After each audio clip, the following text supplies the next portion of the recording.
저는 68세 박영희입니다. 평생 아들 하나 바라보며 모든 것을 희생하며 살았고 며느리는 친딸처럼 아끼고 사랑했습니다.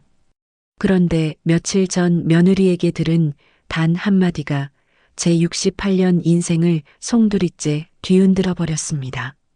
저는 숨이 막히는 듯 턱이 떨렸습니다. 어머니, 시댁 제사는 저희는 참여 안 해요. 대신 우리 친정 제사는 사위가 꼭 와야 해요.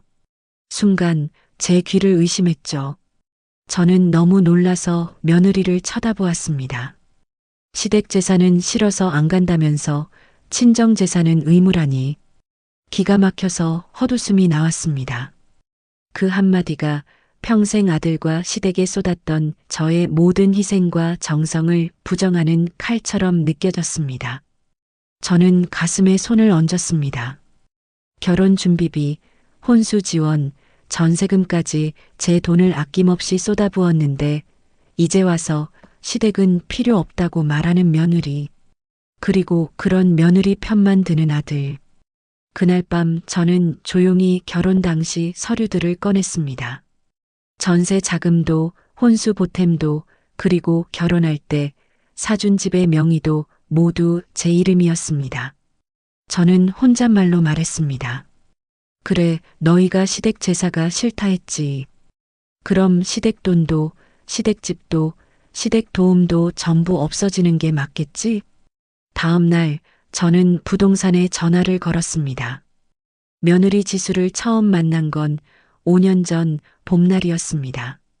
아들이 처음으로 여자친구를 집에 데려온다고 했을 때 저는 며칠 동안 잠을 설쳤습니다. 평생 아들 하나 키우면서 이날만을 기다려왔거든요. 아들이 좋은 사람을 만나 행복한 가정을 꾸리는 것, 그게 제 마지막 소원이었습니다. 지수는 첫인상부터 참 밝고 예쁜 아이였습니다. 현관문을 열고 들어서면서 환하게 웃으며 안녕하세요, 어머님 하고 인사하던 그 모습이 아직도 생생합니다.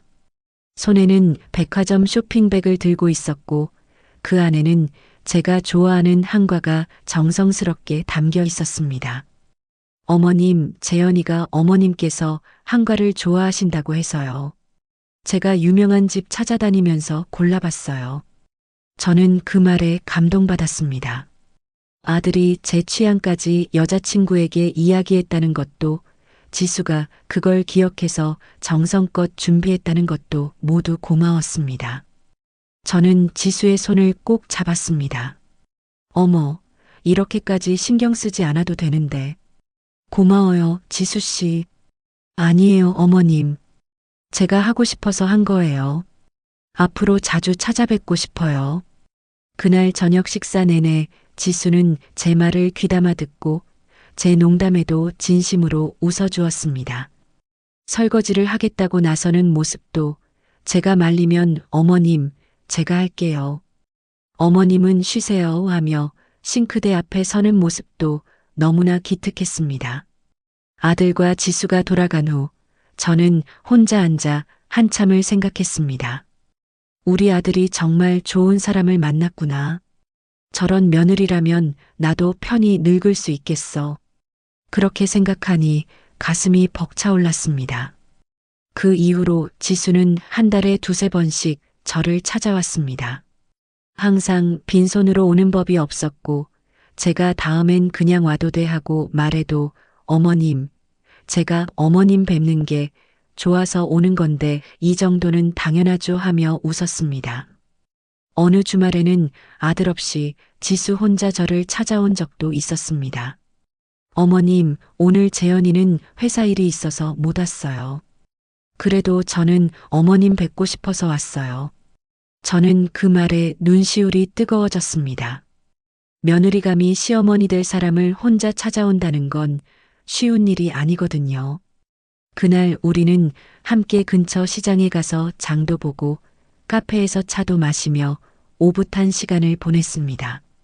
어머님, 저희 엄마도 어머님 같으셨으면 좋겠어요. 어머님은 정말 따뜻하고 편하세요. 지수는 그렇게 말하며 제 팔짱을 끼웠습니다. 저는 지수가 진심으로 저를 좋아하고 있다고 믿었습니다. 그리고 이 아이가 우리 집 며느리가 되면 얼마나 좋을까 하는 생각에 마음이 흐뭇했습니다. 교제 6개월쯤 되었을 때 아들이 결혼 이야기를 꺼냈습니다. 엄마, 나 지수랑 결혼하고 싶어. 지수도 좋아하고 엄마도 지수 좋아하시잖아. 이제 때가 된 것 같아. 저는 물론 찬성했습니다. 지수만큼 좋은 며느리감을 어디서 찾겠습니까? 양가 상견례 날 지수 부모님을 만났습니다. 지수 어머니는 좀 차가운 인상이었지만 예의는 갖추셨습니다. 우리 지수가 철이 없어서 시댁에 패 끼칠까봐 걱정입니다. 아니에요, 사돈께서. 지수는 정말 착하고 예쁜 아이예요. 우리 집에 와줘서 제가 감사하죠. 상견례는 무난하게 끝났고 본격적인 결혼 준비가 시작되었습니다. 그런데 그때부터였습니다. 제가 처음으로 지수에게서 조금 다른 모습을 보게 된 것이 결혼 준비를 하면서 혼수 문제가 나왔습니다. 요즘 세대는 혼수를 반반 부담하는 게 일반적이라고 하더군요. 그런데 지수 쪽에서 먼저 말을 꺼냈습니다. 어머님, 요즘 혼수는 신랑 측에서 많이 준비하는 추세거든요. 저희 집은 형편이 좀 어려워서요. 저는 그 말에 순간 당황했지만 곧 이해했습니다. 집집마다 사정이 있는 법이니까요.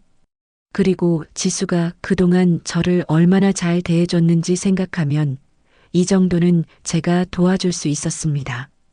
괜찮아요, 지수야. 우리가 준비할 수 있는 만큼 준비할게요. 정말요, 어머님? 감사합니다. 어머님이 계셔서 정말 다행이에요. 지수는 그렇게 말하며 제 손을 꼭 잡았습니다. 저는 그 손길에서 진심을 느꼈습니다. 아니, 그렇게 믿고 싶었습니다. 혼수 준비를 하면서 저는 제 적금을 깼습니다. 평생 모아온 돈이었지만 아들의 행복을 위해서라면 아깝지 않았습니다. 가전제품, 가구, 침구류까지 지수가 원하는 대로 모두 준비해줬습니다. 어머님, 이 소파는 어떨까요? 조금 비싸긴 한데 디자인이 너무 예쁘지 않아요? 그래, 내가 좋으면 그걸로 하자. 내가 앞으로 매일 볼 건데 내 마음에 드는 걸로 골라야지. 어머님, 정말 감사해요. 제 친정 엄마보다 더 잘해주시네요. 지수는 그렇게 말하며 제 팔에 매달렸습니다. 그때의 저는 정말 행복했습니다. 딸처럼 품에 안긴 지수를 보며 이 아이가 우리 집 식구가 되는구나 하는 생각에 눈물이 날 것 같았습니다. 하지만 혼수 문제가 끝난 게 아니었습니다. 얼마 후 지수가 다시 찾아왔습니다. 어머님, 죄송한데요. 신혼집 전세 보증금도 좀 도와주실 수 있으세요? 저희 집에서는 정말 여유가 없어서요. 재현이 월급으로는 보증금 마련이 힘들고 저는 그 말을 듣고 잠시 망설였습니다. 혼수까지 준비하느라 이미 제 적금을 거의 다 썼거든요. 전세 보증금까지 대주려면 제 노후 자금까지 건드려야 했습니다. 지수야, 그건 좀. 엄마도 사실 여유가. 어머님, 제발이요. 저희 정말 어머님밖에 없어요. 저희 친정은 정말 도와줄 형편이 안 되고 어머님께서 도와주시면 나중에 재현이랑 제가 꼭 갚을게요. 제발요, 어머님. 지수는 거의 울먹이며 매달렸습니다. 저는 그 모습을 보며 차마 거절할 수가 없었습니다. 결국 저는 제 노후 자금 통장을 해지했습니다. 2억 5천만 원. 평생 모은 돈이었지만 아들과 며느리의 새 출발을 위해서라면 쓸 수 있었습니다. 고마워요, 지수야. 그 대신 너희 둘이 행복하게 잘 살아줘. 그게 엄마 소원이야. 어머님, 정말 감사합니다. 저희 평생 어머님 은혜 잊지 않을게요. 진짜예요. 지수는 제 품에 안겨 한참을 울었습니다. 저는 지수의 등을 토닥이며 생각했습니다. 이 아이가 진심으로 고마워하는구나. 내가 잘한 거야. 전셋집을 구하러 다닐 때도 저는 함께 다녔습니다.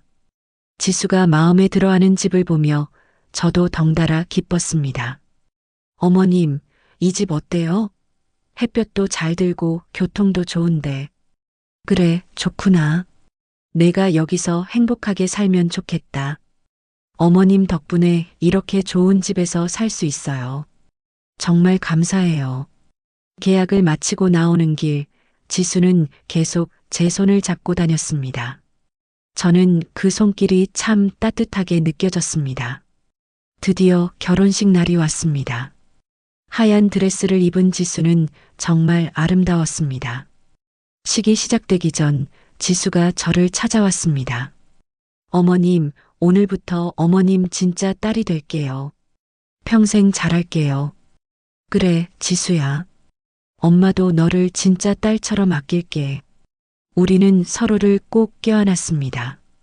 그 순간만큼은 정말 행복했습니다. 결혼식장에 모인 하객들 앞에서 아들과 지수가 서로에게 사랑한다고 말하는 모습을 보며 저는 그동안의 고생이 보상받는 기분이었습니다.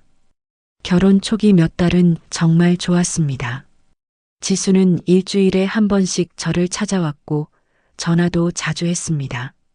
어머님, 오늘 제가 미역국 끓였는데 어머님 드시게 좀 가져왔어요. 어머님, 오늘 날씨 쌀쌀한데 감기 조심하세요. 저는 그런 지수가 너무 예뻤습니다. 역시 내가 잘 본 거야. 지수는 정말 착한 아이야. 그렇게 생각하며 매일을 행복하게 보냈습니다. 하지만 결혼 6개월쯤 지나자 조금씩 변화가 느껴지기 시작했습니다. 지수의 전화가 뜸해졌습니다. 예전에는 이틀에 한 번씩 전화하더니 이제는 일주일에 한 번도 안 하게 되었습니다. 제가 전화를 걸어도 받지 않을 때가 많았습니다. 지수야, 엄마야. 전화 못 받았어? 무슨 일 있어? 한참 후에 문자가 왔습니다. 바쁘네요. 나중에 연락드릴게요. 예전 같으면 어머님 죄송해요. 제가 미처 못 받았네요. 괜찮으세요? 하고 바로 전화를 걸어왔을 텐데 이제는 간단한 문자 한 줄이 전부였습니다. 결혼 1년이 되어갈 무렵 명절이 다가왔습니다. 추석이었습니다. 저는 일주일 전부터 명절 준비를 시작했습니다. 지수가 좋아하는 음식도 따로 준비하고 예쁜 옷도 하나 사뒀습니다. 그런데 명절 사흘 전 아들에게서 전화가 왔습니다. 엄마, 이번 추석에 우리 못 갈 것 같아. 왜? 무슨 일 있어? 지수가 친정에 가고 싶대. 올해는 친정에서 보내고 싶다고. 저는 순간 말문이 막혔습니다. 결혼 후 첫 명절인데 시댁이 아니라 친정에 간다고? 재현아, 그게 무슨 말이야. 결혼했으면 시댁에 와야지. 엄마, 요즘은 그런 거 안 따져. 그리고 지수 친정에서 꼭 오라고 하시는데 어떡해. 내년에는 우리 집 갈게. 저는 더 이상 말을 이을 수 없었습니다. 아들은 그렇게 전화를 끊었습니다. 명절 당일 저는 혼자서 차례상을 차렸습니다. 일주일 동안 준비한 음식들을 상에 올리며 눈물이 났습니다. 내가 뭘 잘못했나? 지수한테 잘못한 게 있나? 명절이 지나고 며칠 후 제가 먼저 지수에게 전화를 걸었습니다. 지수야, 엄마야. 명절은 잘 보냈어? 네, 어머님. 목소리가 싸늘했습니다. 예전처럼 따뜻하지 않았습니다. 지수야, 엄마가 섭섭했어. 결혼 후 첫 명절인데. 어머님, 저도 제 친정 부모님 보고 싶었어요. 매번 시댁만 가야 하나요? 그래도 명절은 전통적으로. 어머님, 요즘이 어느 시대인데 그런 말씀하세요. 저도 권리가 있어요. 권리. 그 단어가 제 가슴에 비수처럼 꽂혔습니다. 며느리가 시어머니에게 권리를 이야기하다니. 지수야, 엄마가 너한테 잘못한 게 있니? 혹시 섭섭한 일이라도. 아니에요. 그냥 전 제사나 명절 같은 거 안 좋아해요. 솔직히 시댁 행사도 가기 싫고요. 저는 그 말을 듣고 숨이 막혔습니다. 시댁 행사가 싫다니. 그럼 그동안 제가 베푼 것들은 뭐였을까요? 지수야, 엄마가 너한테 얼마나 잘해줬는데. 잘해주신 건 감사하지만 그거랑 제사는 별개예요. 전 그냥 그런 문화가 싫어요. 전화를 끊고 나서 저는 한참을 멍하니 앉아 있었습니다. 제가 지수를 잘못 봤던 걸까요? 아니면 지수가 변한 걸까요? 그 이후로 지수의 태도는 더욱 냉랭해졌습니다.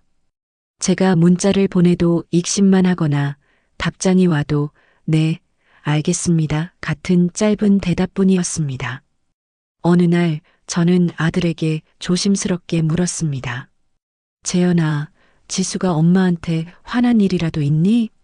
요즘 연락이 너무 뜸하고. 아니, 엄마. 지수 원래 바빠. 직장 생활 하느라 힘든 거야. 그래도 예전에는 연락 자주 했었잖아. 엄마, 너무 집착하지 마. 며느리한테도 삶이 있어. 집착? 아들이 저한테 그런 말을 하다니.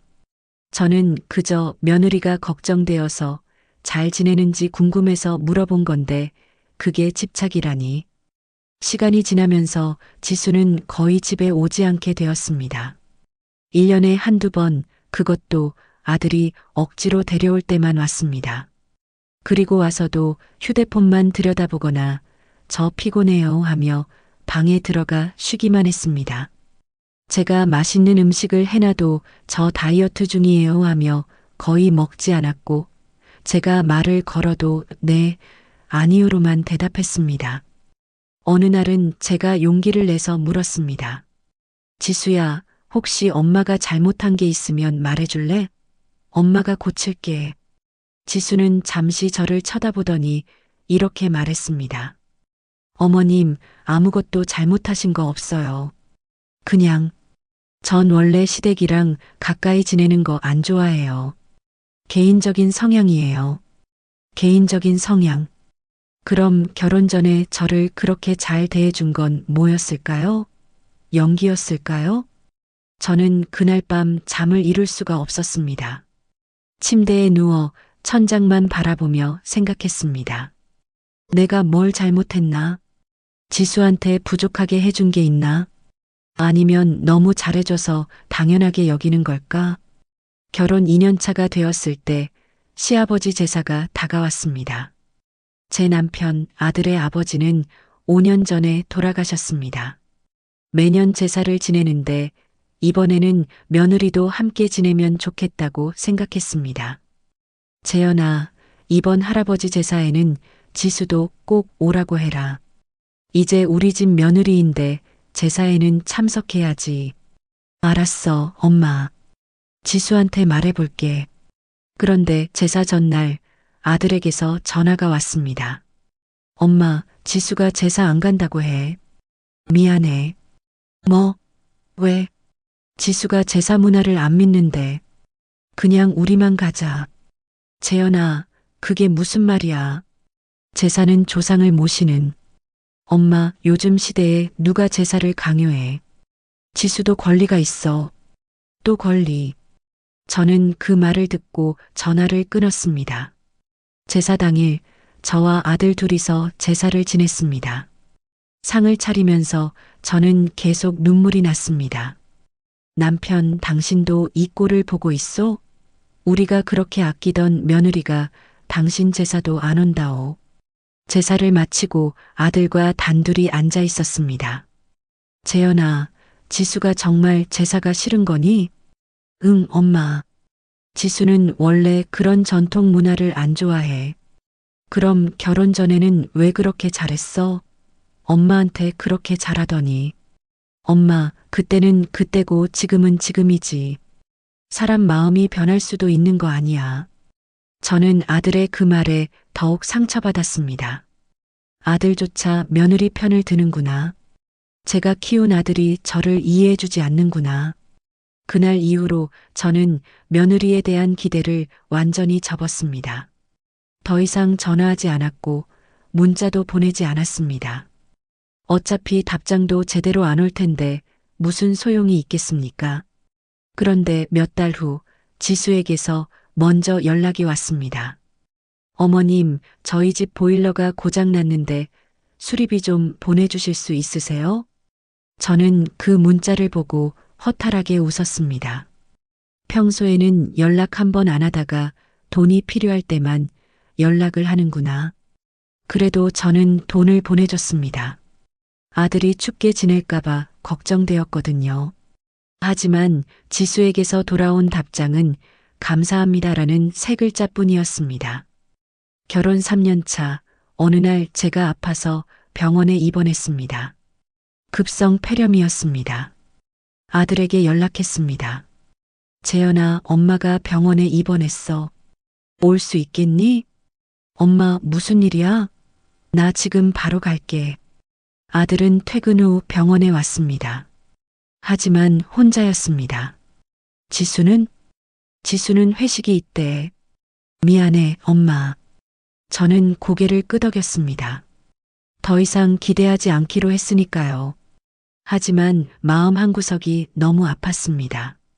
내가 아플 때조차 며느리는 시어머니보다 회식이 더 중요한 거구나. 입원 기간 동안 지수는 한 번도 병문안을 오지 않았습니다. 전화 한 통, 문자 한 줄 없었습니다. 퇴원하는 날 아들이 저를 집까지 데려다 줬습니다. 엄마, 지수가 미안하대. 요즘 일이 너무 바빠서. 괜찮아. 바쁜데 어쩌겠니? 저는 그렇게 말했지만 속으로는 눈물이 났습니다. 예전에 제가 지수 엄마가 아플 때는 과일도 사들고 병원에 찾아갔었는데 그때 지수가 얼마나 고마워했었는데. 어머님, 정말 감사해요. 진짜 친정 엄마보다 더 잘해주시네요. 그 말이 이제는 거짓말처럼 느껴졌습니다. 그렇게 시간이 흘러 지수와 저의 관계는 완전히 냉랭해졌습니다. 1년에 설날 한 번 보는 게 전부였고 그마저도 지수는 오기 싫어하는 게 눈에 보였습니다. 그러던 어느 날 제가 예상하지 못한 말을 듣게 되었습니다. 그날은 평범한 일요일 오후였습니다. 아들 부부가 오랜만에 저를 찾아왔습니다. 사실 제가 먼저 아들에게 전화를 걸어 한번 엄마 얼굴 보러 와라 했을 때도 아들은 망설였습니다. 엄마, 이번 주는 좀 바빠서. 바쁜 건 알아. 그래도 밥은 먹어야 하잖니. 엄마가 내가 좋아하는 갈비찜 해줄게. 결국 아들이 지수를 데리고 왔습니다. 현관문을 열고 들어오는 지수의 표정부터 벌써 내키지 않는다는 게 역력했습니다. 억지로 지은 미소, 형식적인 인사. 어머님, 안녕하세요. 왔니? 어서 들어와. 갈비찜 거의 다 됐어. 저는 최대한 밝게 대했습니다. 그래도 며느리인데 아들이 사랑하는 여자인데 제가 먼저 마음을 닫으면 안 된다고 생각했습니다. 하지만 식사 내내 지수는 휴대폰만 들여다봤습니다. 지수야, 고기 좀 더 먹어. 내가 좋아하는 부위로 골라서 삶았어. 아, 네. 감사합니다. 대답은 하지만 눈은 여전히 휴대폰 화면을 향하고 있었습니다. 아들도 눈치를 챘는지 지수에게 말했습니다. 지수야, 휴대폰 좀 그만 보고 식사해. 응, 알았어. 근데 회사 단톡방에서 급한 일 있어서. 일요일인데 무슨 급한 일이 있을까 싶었지만 저는 아무 말도 하지 않았습니다. 어차피 말해봤자 기분만 상할 테니까요. 식사를 마치고 차를 마시는데 아들이 먼저 말을 꺼냈습니다. 엄마, 다음 달에 지수네 친정에 행사가 있는데. 무슨 행사? 지수 아버지 제사가 있어. 저는 고개를 끄덕였습니다. 지수 아버지께서 3년 전에 돌아가셨다는 건 알고 있었습니다. 장례식에도 제가 다녀왔었죠. 그래, 그럼 너희 둘이 다녀오너라. 조심히 다녀와. 그런데 지수가 갑자기 끼어들었습니다. 어머님, 근데 제사는 사위가 꼭 참석해야 해요. 저는 잠시 멈칫했습니다. 뭔가 이상한 느낌이 들었습니다. 그래, 그럼 재현이가 가면 되잖아. 네, 그래서 남편이 꼭 와야 한다고 저희 엄마가 그러시더라고요. 저는 차를 한 모금 마시며 고개를 끄덕였습니다. 그런데 지수가 계속 말을 이었습니다. 그리고 어머님, 저희는 앞으로 시댁 제사에는 참석 안 할게요. 제 손에 들려있던 찻잔이 덜컥 소리를 냈습니다. 저는 천천히 지수를 쳐다봤습니다. 지수야, 지금 무슨 말을 하는 거니? 있잖아요, 어머님. 저는 원래 제사 문화를 안 좋아하거든요. 그래서 시댁 제사는 저희는 이제 참여 안 해요. 저는 숨을 깊게 들이마셨습니다. 이미 지수가 제사를 싫어한다는 건 알고 있었습니다. 지난 몇 년간 계속 빠져왔으니까요. 하지만 이렇게 대놓고 이렇게 당당하게 선언하다니. 지수야, 그건 좀. 어머님, 요즘 시대의 며느리가 무조건 시댁 제사 참여해야 하나요? 저도 제 의사가 있고 제 생각이 있어요. 전 그런 문화가 정말 싫어요. 저는 아들을 바라봤습니다. 아들이 뭐라도 말하기를 바랐습니다. 하지만 아들은 고개를 숙이고 있었습니다. 재현아, 너도 그렇게 생각하니? 엄마, 지수가 싫다는데 어쩌겠어. 억지로 시킬 수는 없잖아. 저는 허탈하게 웃었습니다. 그래, 이미 예상했던 일이었습니다. 며느리가 제사를 싫어하고 아들이 며느리 편을 들 거라는 건. 그래, 알았다. 내가 싫으면 오지 마라. 엄마가 억지로 시키지는 않을게. 저는 그렇게 말하고 자리에서 일어섰습니다. 부엌으로 가서 설거지를 하려고 했습니다. 그런데 지수의 목소리가 다시 들려왔습니다. 그런데 어머님, 저희 친정 제사는 다르거든요. 저는 부엌에서 동작을 멈췄습니다. 서서히 고개를 돌려 거실을 바라봤습니다. 뭐가 다르다는 거니? 저희 집은 제사가 정말 중요해요. 가문의 전통이고 저희 엄마도 그렇게 교육받고 자라셨대요. 그래서 사위는 무조건 참석해야 해요. 저는 귀를 의심했습니다. 지금 이 아이가 무슨 말을 하는 걸까요? 잠깐, 지수야. 내가 지금 무슨 말을 하는 거니? 저는 부엌에서 나와 거실로 다시 들어왔습니다. 지수는 태연하게 대답했습니다. 시댁 제사는 제가 싫어서 안 가는 거고요. 저희 친정 제사는 남편이 꼭 가야 해요. 저희 집 전통이니까요. 지수야, 그게 말이 되는 소리니? 저는 목소리를 높였습니다. 참으려고 했지만 도저히 참을 수가 없었습니다. 시댁 제사는 내가 싫다고 안 오면서 친정 제사는 사위가 무조건 와야 한다고? 그게 말이 된다고 생각하니? 어머님, 왜 안 돼요? 제가 제 친정 제사에 남편 데리고 가는 게 뭐가 문제예요? 문제가 아니라 내가 시댁 제사를 안 온다면서 친정 제사는 사위를 끌고 간다는 게 말이 안 된다는 거지. 저는 화가 나서 목소리가 떨렸습니다. 지수는 제 반응에 살짝 놀란 듯 했지만 곧 당당한 표정으로 말했습니다. 어머님, 저희 집이랑 시댁이랑은 다르잖아요. 저희 집은 제사가 정말 중요한 집안이에요.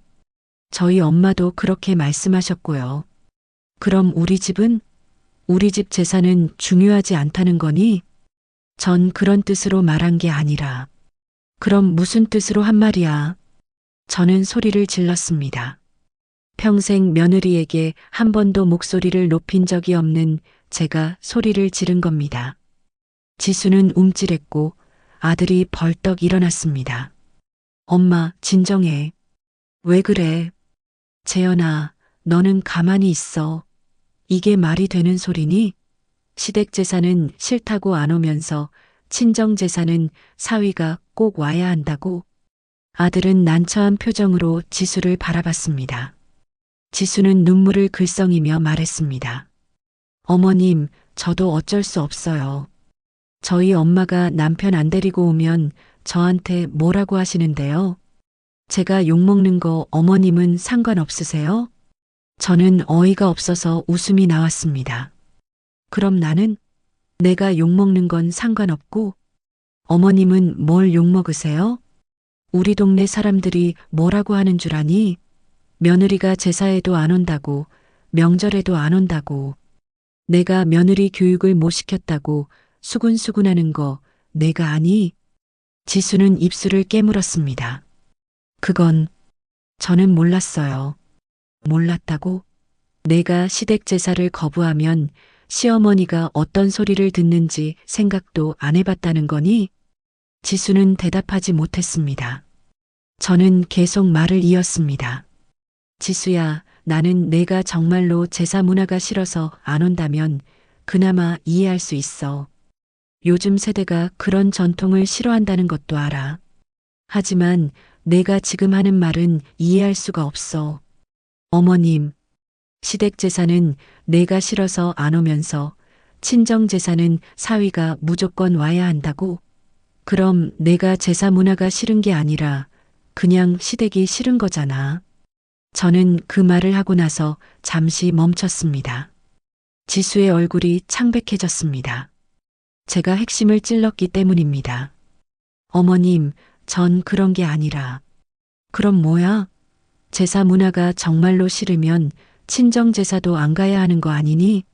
그런데 친정 제사는 가문이 전통이라며? 그럼 우리 집은 가문도 아니고 전통도 없다는 거니? 지수는 눈물을 뚝뚝 흘리기 시작했습니다. 하지만 저는 멈출 수 없었습니다. 3년 동안 쌓여온 감정이 터져 나왔습니다. 지수야, 내가 내게 뭘 잘못했니? 결혼할 때 혼수도 다 해줬고 전세금도 내가 다 대줬어. 너희가 어려울 때마다 도와줬잖아. 그런데 이게 뭐니? 어머님, 그건 감사해요. 정말로요. 감사하면 이럴 수 있어? 시댁 제사는 싫다고 안 오면서 친정 제사는 남편 끌고 간다고? 지수는 흐느끼기 시작했습니다. 아들이 지수를 안으며 말했습니다. 엄마, 그만해. 지수가 우는 거 안 보여? 재현아, 너는 정말 지수 말이 맞다고 생각하니? 아들은 잠시 망설였습니다. 그리고 말했습니다. 엄마, 지수네 집은 정말 제사를 중요하게 생각하는 집안이래. 지수 엄마도 며느리 때부터 그렇게 해왔대. 그런데 우리 집은 엄마도 혼자서 간단하게 지내시잖아. 저는 아들의 그 말에 가슴이 무너지는 것 같았습니다. 재현아, 내가 혼자서 간단하게 지내는 게 내가 원해서 그런 줄 아니? 내 아버지 돌아가시고 혼자 제사 준비하는 게 얼마나 힘든지 아니? 엄마, 그건 나도 내 아버지 제사 제대로 지내주고 싶어. 온 가족이 모여서 큰 상 차려놓고. 그런데 너희가 안 오잖아. 지수가 싫다고 하니까 너도 안 오고. 그래서 나 혼자 간단하게라도 지내는 거야. 저는 목이 메어 말을 잇지 못했습니다. 눈물이 흘러내렸습니다. 엄마, 재현아, 내 아버지가 살아계실 때 너를 얼마나 예뻐했는지 아니? 내가 대학 갈 때 등록금 마련하려고 밤낮으로 일하시던 거 기억하니? 아들은 고개를 숙였습니다. 근데 그 아버지 제사를 며느리가 싫다고 안 와. 너도 며느리 따라서 안 와. 그럼 난 어떡하라고? 엄마, 미안해. 미안하다는 말로 되는 게 아니야. 재현아, 내가 정말로 아버지를 생각한다면 제사에 와야지. 그런데 넌 지수 눈치만 보고 있어. 아들은 대답하지 못했습니다. 지수는 여전히 아들 품에서 울고 있었습니다. 저는 한숨을 깊게 내쉬었습니다. 지수야. 지수가 고개를 들어 저를 봤습니다. 눈이 빨갛게 부어 있었습니다. 너는 내 아버지 제사가 중요하다며? 네, 어머님. 그래, 나도 이해해. 내 아버지니까 중요하지. 근데 우리 아이 아버지는? 재현이 아버지는 중요하지 않니? 지수는 대답하지 못했습니다.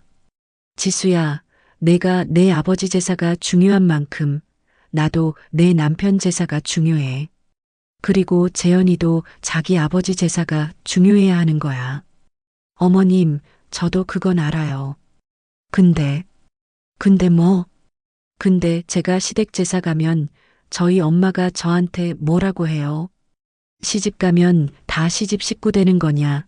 친정은 버리느냐? 그러시면서요. 저는 그제야 알았습니다. 지수 어머니가 배후에 있다는 것을. 지수야, 내 어머니가 그렇게 말씀하시니? 네. 저희 엄마가 명절이나 제사 때마다 제가 시댁 간다고 하면 엄청 서운해 하세요. 저는 한숨을 쉬었습니다. 결국 지수도 피해자인 셈이었습니다. 친정 어머니의 압박을 받고 있는. 지수야, 그럼 내 어머니한테 이렇게 말씀드려봐. 엄마, 저도 시댁 제사에 가야 해요. 시어머니도 외로우시잖아요. 라고. 어머님, 그렇게 말하면 저희 엄마가. 그럼 뭐라고 하시는데? 너는 친정이 급하지 않으니? 그러세요. 저는 어이가 없었습니다. 지수 어머니도 시어머니였을 텐데 어떻게 며느리한테 그런 말을 할 수 있을까요? 지수야, 내 어머니도 며느리 시절이 있으셨을 거 아니야. 그때 내 외할머니가 그렇게 하셨으면 어머니 기분이 어떠셨을까? 지수는 대답하지 못했습니다. 아마 생각해 본 적이 없는 모양이었습니다. 지수야, 나는 내가 친정을 자주 가는 것도 친정 부모님을 챙기는 것도 반대하지 않아. 그건 당연한 거야. 근데 시댁은 완전히 무시하면서 친정만 챙기는 건 옳지 않아. 어머님, 너도 언젠가 아들을 낳고 그 아들이 결혼하면 시어머니가 될 거야. 그때 내 며느리가 너한테 이렇게 한다면 어떻겠니? 지수는 눈물을 닦으며 고개를 숙였습니다. 저는 말을 이었습니다. 지수야, 나는 내가 나쁜 아이라고 생각하지 않아. 다만 내가 지금 하고 있는 일이 옳지 않다는 걸 알아줬으면 해. 어머님, 죄송해요. 미안하다는 말을 듣고 싶은 게 아니야. 다만 앞으로는 좀 더 공평하게 생각해줬으면 해. 시댁도 친정만큼 중요하다는 걸 알아줬으면 하고. 지수는 고개를 끄덕였습니다. 하지만 저는 알 수 있었습니다. 지수가 진심으로 이해한 게 아니라 그냥 이 자리를 모면하려고 고개를 끄덕이는 거라는 걸. 그날 이후로 며칠이 지났습니다. 저는 계속 그날의 대화를 생각했습니다. 밤에 잠을 이루지 못하고 뒤척이며 생각했습니다. 내가 너무 심하게 말한 걸까? 지수도 나름대로 사정이 있는 거잖아. 친정 어머니의 압박을 받고 있는 거고. 하지만 동시에 이런 생각도 들었습니다. 아니야. 내가 잘못한 게 아니야. 지수가 옳지 않은 거야. 시댁 제사는 안 가면서 친정 제사는 사위를 끌고 가는 게 말이 되니? 일주일쯤 지나서 아들에게서 전화가 왔습니다. 엄마, 나 재현이야. 재현아. 무슨 일이야? 엄마, 지난번에 엄마가 지수한테 한 말. 좀 심했어. 저는 순간 말문이 막혔습니다. 재현아, 뭐가 심했다는 거니? 지수가 며칠 동안 계속 울었어. 어머님한테 혼났다고. 혼낸 게 아니라. 엄마, 지수도 나름대로 사정이 있는 거잖아. 친정 어머니가 압박하시는 거고. 그런데 엄마가 그렇게 몰아붙이면 지수가 어떡해. 저는 한숨을 쉬었습니다. 재현아, 그럼 엄마 입장은? 엄마가 이웃들한테 욕먹는 건 상관없어? 엄마, 요즘 시대에 누가 그런 걸로 욕해. 엄마가 너무 예민한 거야. 예민하다. 아들이 저한테 예민하다고 말했습니다. 재현아, 엄마가 예민한 게 아니야. 이건 원칙의 문제야. 시댁 제사는 안 가면서 친정 제사는 사위를 끌고 가는 게 말이 되니? 엄마, 그냥 좀 넘어가. 지순의 집이 그런 집안인데 어쩌겠어. 그럼 우리 집은? 우리 집은 아무것도 아닌 거니? 엄마, 그게 아니라. 재현아, 너 정말 아버지 생각 안 나니? 내 아버지가 너 키우느라 얼마나 고생하셨는데. 엄마, 그만해. 나도 아버지 생각나. 근데 지금은 지수가 더 중요해. 저는 그 말을 듣고 전화를 끊어버렸습니다. 더 이상 대화할 수가 없었습니다. 아들이 지금은 지수가 더 중요해라고 말했습니다. 아버지보다 어머니보다 지수가 더 중요하다고. 그날 밤 저는 혼자 술을 마셨습니다. 평생 술을 거의 안 마시던 제가 소주를 꺼내 마셨습니다. 한 잔, 두 잔 마시다 보니 눈물이 났습니다. 내가 뭘 잘못했나? 내가 아들을 어떻게 키웠는데? 그렇게 키운 아들이 나한테 이럴 수가 있나? 다음 날 아침 저는 결심했습니다. 더 이상 참지 않기로, 더 이상 당하고만 있지 않기로. 며칠 후 지순의 친정 제사날이었습니다. 아들이 출근하기 전에 전화를 했습니다. 엄마, 오늘 지수 아버지 제사라서 저녁에 장인댁 가야 해. 그래, 다녀와라. 엄마, 화 안 났어? 아니, 가고 싶으면 가라. 저는 담담하게 대답했습니다. 아들은 제 반응이 의외였는지 조심스럽게 물었습니다. 엄마, 괜찮아? 괜찮다. 가라. 전화를 끊고 저는 생각했습니다. 너희가 시댁을 그렇게 무시한다면 나도 방법이 있다. 저는 서랍을 열어 결혼할 때 서류들을 꺼냈습니다. 전세 계약서, 집 등기부등본, 모두 제 이름으로 되어 있었습니다. 그래, 너희가 시댁 제사가 싫다고 했지. 그럼 시댁집도, 시댁돈도 싫어야 하는 거 아니야? 저는 그날 중요한 결정을 내렸습니다. 더 이상 이렇게 당하고만 있지 않겠다고. 제 권리를 찾겠다고. 그날 저녁 아들이 장인댁에서 제사를 지내고 있을 때 저는 혼자 남편 영정 앞에 앉아 있었습니다. 여보, 당신도 이 꼴을 보고 있어? 우리 며느리가 당신 제사는 안 온다면서 친정 제사는 우리 아들 끌고 가는 거 말이요. 영정 속 남편은 조용히 미소 짓고 있었습니다. 여보, 나 이제 어떻게 해야 할까요? 그냥 참고 살아야 하나요? 아니면 저는 오랫동안 남편 영정을 바라봤습니다. 그리고 결심했습니다. 여보, 나 이제 더 이상 참지 않을 거요. 우리가 평생 모은 돈, 우리 집, 우리가 해준 모든 것들, 이제 다시 찾아올 거요. 너희가 시댁이 싫다면 시댁 것도 받지 마라. 그날 밤 저는 계획을 세우기 시작했습니다. 지순의 친정 제사가 끝난 다음 날 저는 아들에게 전화를 걸었습니다. 밤새 잠을 설치며 생각한 끝에 내린 결론이었습니다. 아들과 제대로 이야기를 나눠야 한다고, 마지막으로 한 번 더 기회를 줘야 한다고 생각했습니다. 재현아, 엄마야. 오늘 저녁에 집에 좀 들러라. 엄마가 할 말이 있어. 엄마, 무슨 일인데? 전화로 하면 안 돼? 전화로 할 얘기가 아니야. 꼭 얼굴 보고 해야 해. 아들은 잠시 망설이다가 대답했습니다. 알았어, 엄마. 퇴근하고 갈게. 그날 저녁 아들이 왔습니다. 혼자였습니다.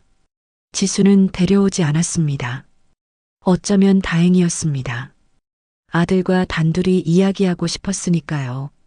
엄마, 무슨 일인데 이렇게 급하게 부른 거야? 저는 아들을 식탁에 앉혔습니다. 그리고 차를 한 잔 따라주며 천천히 입을 열었습니다. 재현아, 엄마가 너한테 물어볼 게 있어. 뭔데? 너 정직하게 대답해 줄 수 있겠니?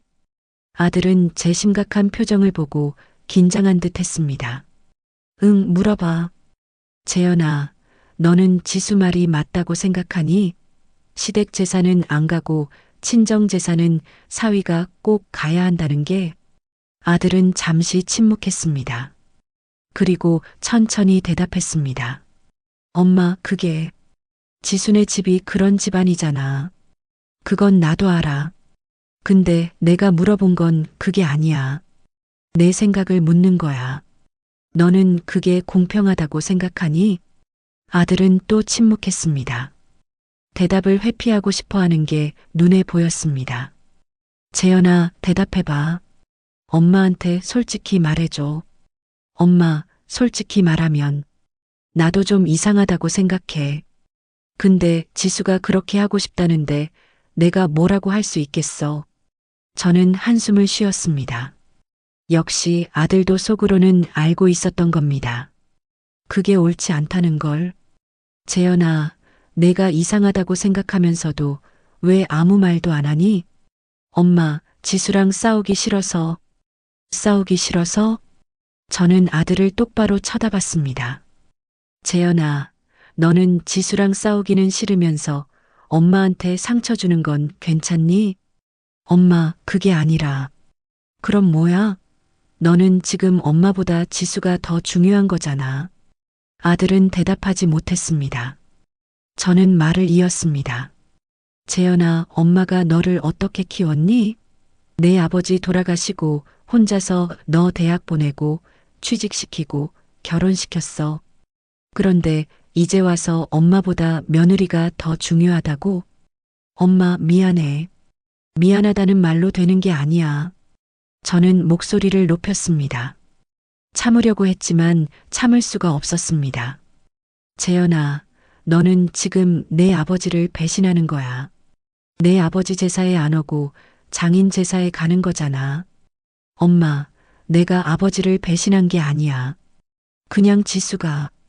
또 지수 타령이야? 재현아, 너는 언제까지 지수 뒤에 숨을 거니? 아들은 고개를 숙였습니다. 저는 계속 말했습니다. 재현아, 엄마가 마지막으로 한 번만 묻겠어. 너는 앞으로도 계속 이럴 거니? 시댁 제사는 안 오고 장인댁 제사만 갈 거니? 아들은 한참을 침묵하다가 천천히 대답했습니다. 엄마, 그게 지수가 원하는 거라면 나는 따를 수밖에 없어. 그 순간 제 가슴에서 뭔가가 툭 하고 끊어지는 소리가 들렸습니다. 아들이 명확하게 선택을 한 겁니다. 저와 지수 중에서 지수를 선택한 겁니다. 재현아, 너 정말 그렇게 생각하니? 엄마, 미안해. 근데 지수는 내 아내야. 아내가 원하는 걸 들어줘야 하잖아. 그럼 엄마는? 엄마가 원하는 건 안 들어줘도 되고, 엄마는 이해해 주실 거라고 생각했어. 저는 허탈하게 웃었습니다. 이해? 내가 이해해 줄 거라고? 재현아, 엄마도 사람이야. 엄마도 마음이 있어. 내가 이렇게 하면 엄마가 얼마나 아픈지 아니? 엄마, 미안해. 정말 미안해. 아들은 계속 미안하다는 말만 반복했습니다. 하지만 행동을 바꿀 생각은 없는 것 같았습니다. 재현아, 미안하다는 말은 이제 그만해. 대신 엄마한테 약속 하나만 해줄래? 무슨 약속? 앞으로 내 아버지 제사에는 꼭 와라. 지수가 안 와도 좋아. 근데 너라도 와라. 아들은 또 망설였습니다. 그 망설임이 제 가슴을 후벼 팠습니다. 재현아, 그것도 약속 못하겠니? 엄마, 그게 지수가 혼자 있기 싫어해서. 그럼 너는 엄마가 혼자 있는 건 괜찮고? 아들은 대답하지 못했습니다. 저는 더 이상 말할 기력이 없었습니다. 재현아, 이제 가봐. 엄마 피곤해. 엄마 미안해. 나도 정말. 가봐. 저는 아들을 돌려보냈습니다. 아들이 현관문을 나서는 뒷모습을 보며 눈물이 났습니다. 제가 그렇게 사랑하며 키운 아들이 이제는 낯선 사람처럼 느껴졌습니다. 며칠 후 저는 동네 친구들과 차를 마시고 있었습니다. 오랜 친구들과의 모임이었는데 자연스럽게 며느리 이야기가 나왔습니다. 영희야, 너희 며느리는 요즘 어때? 잘 지내니? 저는 웃으며 대답했습니다. 뭐, 그냥 전향이지. 아이고, 너는 참 복받았어. 며느리가 착하다며? 저는 쓴웃음을 지었습니다. 친구는 제 표정을 알아챘는지 조심스럽게 물었습니다. 영희야, 무슨 일 있어? 표정이 안 좋은데. 아니야, 아무것도 아니야. 하지만 다른 친구가 말을 이었습니다. 영희야, 우리가 몇 년 친구인데. 속 시원히 털어놔봐. 뭔 일 있지? 저는 한참을 망설이다가 조용히 말했습니다. 사실은 며느리가 제사를 안 와. 뭐, 제사를? 친구들이 놀란 표정으로 저를 쳐다봤습니다. 응, 결혼하고 한 번도 우리 집 제사에 안 왔어. 명절도 거의 안 오고. 아이고, 그게 무슨 말이야. 요즘 세대가 그렇긴 하지만 그래도 한 번은 와야지. 그런데 더 가관인 게 뭔지 아니? 시댁 제사는 안 오면서 친정 제사는 우리 아들 끌고 간대. 친구들이 일제히 소리쳤습니다. 뭐라고? 그게 말이 돼? 시댁 제사는 안 가고 친정 제사는 사위를 끌고 간다고? 세상에 그런 경우가 어디 있어? 저는 친구들의 반응에 위로를 받는 동시에 더욱 서글펐습니다. 그리고 우리 아들 말이야. 아들이 며느리 편만 들어. 엄마한테는 이해하라고만 하고. 아이고, 영희야. 그래서 내가 요즘 이렇게 상한 거구나. 한 친구가 제 손을 잡았습니다. 영희야, 그런데 너는 참기만 하니? 뭐라고 하지 않고? 뭐라고 했지. 근데 소용없어. 며느리도 아들도 내 말을 듣지 않아. 아이고, 영희야. 그럼 이제 어떻게 할 거야? 저는 차를 한 모금 마시며 대답했습니다. 모르겠어. 그냥 참고 살아야 하나 봐. 참기만 하면 안 돼. 영희야, 내가 너무 잘해줘서 그래. 며느리가 너를 만만하게 보는 거야. 다른 친구도 거들었습니다. 맞아.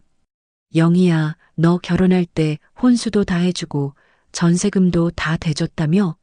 그런데 이게 뭐야? 은혜를 원수로 갚는 거지. 저는 고개를 끄덕였습니다. 친구들의 말이 맞았습니다. 영희야, 내 말 들어. 이제부터라도 단호하게 대해. 안 그러면 평생 당하고 살아.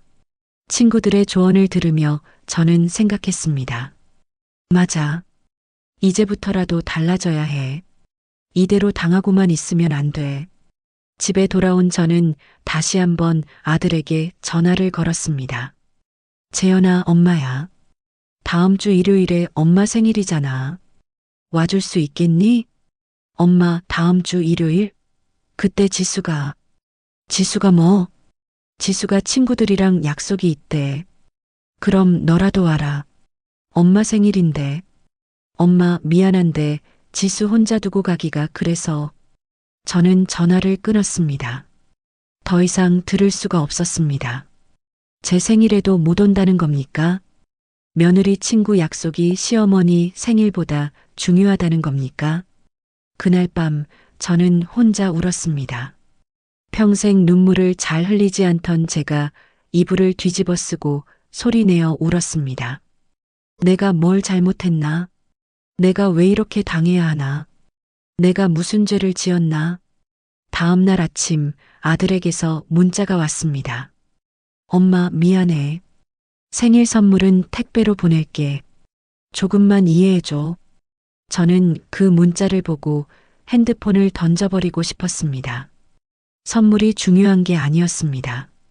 제가 원한 건 아들이 옆에 있어주는 것, 생일을 함께 보내는 것이었습니다. 생일 당일 저는 혼자서 미역국을 끓였습니다. 평생 제 생일이면 가족들과 함께 미역국을 먹었는데 이번에는 혼자였습니다. 상을 차려놓고 앉았는데 눈물이 났습니다. 남편, 당신이 살아계셨다면 이렇지는 않았을 텐데. 당신이 계셨다면 아들이 이러지는 않았을 거야. 그때 초인종이 울렸습니다. 저는 깜짝 놀라 문을 열었습니다. 혹시 아들이 마음을 바꿔온 건가 싶었습니다. 하지만 문을 여니 택배 기사가 서 있었습니다. 박영희님 맞으시죠? 택배 왔습니다. 저는 택배를 받았습니다. 아들이 보낸 선물이었습니다. 상자를 뜯어보니 고급스러운 옷이 들어 있었습니다. 그리고 짧은 메모가 있었습니다. 엄마, 생일 축하해요. 못 가서 정말 미안해요. 이 옷 입고 건강하세요. 마이너스 재현, 지수 올림. 지수 이름까지 적혀 있었습니다. 제가 제일 싫어하는 거였습니다. 며느리는 아무것도 안 하면서 이름만 올리는 것. 저는 그 옷을 상자에 다시 넣었습니다. 입고 싶지 않았습니다. 제가 원한 건 비싼 선물이 아니라 아들의 마음이었는데 아들은 그걸 모르는 것 같았습니다. 며칠 후 저는 병원에 갔습니다. 요즘 가슴이 답답하고 잠도 잘 안 와서 건강검진을 받기로 했습니다. 의사 선생님은 검사 결과를 보며 말했습니다. 어머님, 스트레스를 많이 받으시나 봐요. 혈압도 높고 불면증도 있으시고. 네, 요즘 좀 힘든 일이 있어서요. 어머님, 스트레스는 만병의 근원입니다. 마음을 편하게 가지셔야 해요. 네, 알겠습니다. 저는 그렇게 대답했지만 마음을 편하게 가지는 게 말처럼 쉬운 일이 아니었습니다. 병원에서 돌아온 저는 아들에게 전화했습니다. 재현아, 엄마야. 엄마, 무슨 일이야? 엄마가 오늘 병원 갔다 왔어. 엄마, 어디 아파? 무슨 일이야? 아들의 목소리에 걱정이 묻어났습니다. 아니야, 큰일은 아니고. 그냥 요즘 스트레스 받아서 혈압이 좀 높다고. 엄마, 스트레스 왜 받아? 무슨 일 있어? 저는 한숨을 쉬었습니다. 재현아, 엄마가 스트레스를 왜 받겠니? 내가 생각해봐.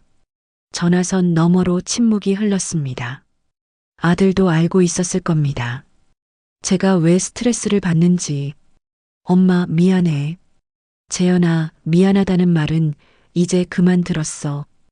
미안하면 행동을 바꿔라. 엄마, 내가 뭘 어떻게 해. 재현아, 너는 정말 모르니? 엄마가 왜 이렇게 힘들어하는지. 엄마, 지수 때문이잖아. 근데 나도 어쩔 수가 없어. 어쩔 수 없는 게 아니야. 내가 지수한테 제대로 말을 안 하는 거지. 엄마, 내가 말해봤자 지수가 안 들어. 그리고 지수도 나름대로 이유가 있잖아. 이유? 무슨 이유? 시댁 제사는 싫고 친정 제사는 사위가 꼭 와야 한다는 게 무슨 이유야? 엄마, 그냥 좀 이해해줘. 지수도 힘들어. 지수가 힘들어? 그럼 엄마는 안 힘들어? 저는 소리를 질렀습니다. 재현아, 엄마가 얼마나 힘든지 아니? 너 때문에, 지수 때문에 잠도 못 자고 밥도 못 먹어. 그래서 병원까지 간 거야. 엄마, 미안해. 정말 미안해. 미안하다는 말로 되는 게 아니야. 저는 전화를 끊어버렸습니다. 더 이상 대화할 수가 없었습니다. 그날 밤 아들이 집에 찾아왔습니다. 저는 문을 열어주지 않으려 했지만 아들이 계속 초인종을 눌러서 결국 문을 열었습니다. 엄마, 나 재현이야. 문 좀 열어줘. 저는 문을 열었습니다. 아들은 걱정스러운 얼굴로 저를 쳐다봤습니다. 엄마, 괜찮아? 괜찮지 않아. 내가 보기에 엄마가 괜찮아 보이니? 아들은 거실로 들어와 앉았습니다. 그리고 한참을 침묵하다가 입을 열었습니다. 엄마, 나도 정말 힘들어. 내가 힘들어? 내가 왜 힘들어? 엄마는 나한테 엄마 말 들으라고 하고 지수는 자기 말 들으라고 하고 나는 그 사이에서 어떻게 하라는 거야. 저는 아들의 그 말에 화가 치밀었습니다. 재현아, 너는 지금 엄마랑 지수를 똑같은 선상에 놓고 있는 거니? 엄마, 그게 아니라. 그게 아니긴 뭐가 아니야. 재현아, 엄마는 너를 낳아서 키운 사람이야. 지수는 내가 선택한 사람이고. 근데 너는 지금 누구 편을 들고 있니? 아들은 대답하지 못했습니다. 재현아, 엄마가 너한테 무리한 부탁을 하니? 시댁 제사에 와라. 그게 그렇게 어려운 일이니? 엄마, 내가 가고 싶지 않은 게 아니야. 근데 지수가. 또 지수야? 재현아, 너는 언제까지 지수 뒤에 숨을 거니? 저는 아들을 똑바로 쳐다봤습니다. 재현아, 엄마가 마지막으로 한 번만 묻겠어. 너는 정말로 지수가 옳다고 생각하니? 시댁 제사는 안 가고 친정 제사는 사위를 끌고 가는 게 아들은 한참을 망설이다가 대답했습니다. 엄마, 솔직히 말하면 나도 그게 좀 이상하다고 생각해. 근데 지수 말을 안 들어주면 집에서 난리가 나. 난리? 무슨 난리? 지수가 막 울고 화내고 밥도 안 먹고 그래. 그래서 나는 어쩔 수 없이 저는 허탈하게 웃었습니다. 재현아, 지수가 우니까 말을 들어주는 거니? 그럼 엄마가 울면 엄마 말도 들어줄 거니? 엄마, 그게. 재현아, 너는 지금 지수 눈치만 보고 사는 거야. 지수가 무서워서 엄마한테 이러는 거잖아. 아들은 고개를 숙였습니다. 제 말이 맞았기 때문입니다. 재현아, 너 이러다가 후회할 거야. 엄마가 없어진 다음에 그때 가서 후회해봤자 소용없어. 엄마, 무슨 소리야? 엄마 오래오래 사셔야지. 재현아, 엄마도 사람이야. 이렇게 상처받고 스트레스 받으면 오래 못 살아. 저는 그렇게 말하고 방으로 들어가 버렸습니다. 아들은 한참을 거실에 앉아 있다가 조용히 집을 나갔습니다. 며칠 후 지수에게서 직접 전화가 왔습니다. 결혼 후 처음으로 지수가 먼저 전화를 건 겁니다. 어머님, 저 지수예요. 그래, 무슨 일이니? 어머님, 제가 사과드리려고 전화했어요. 그동안 제가 어머님한테 잘못했어요. 저는 놀랐습니다. 지수가 사과를 한다니. 지수야, 내가 뭘 잘못했는지 아니? 네, 어머님. 제가 시댁을 너무 소홀히 했어요. 앞으로는 잘할게요. 저는 지수의 말을 듣고 조금 마음이 풀리는 것 같았습니다. 하지만 다음 말을 듣고 다시 화가 났습니다. 그런데 어머님, 재산은 정말 저랑 안 맞아서요. 그것만 빼고는 다른 건 다 잘할게요. 지수야, 넌 지금 무슨 말을 하는 거니?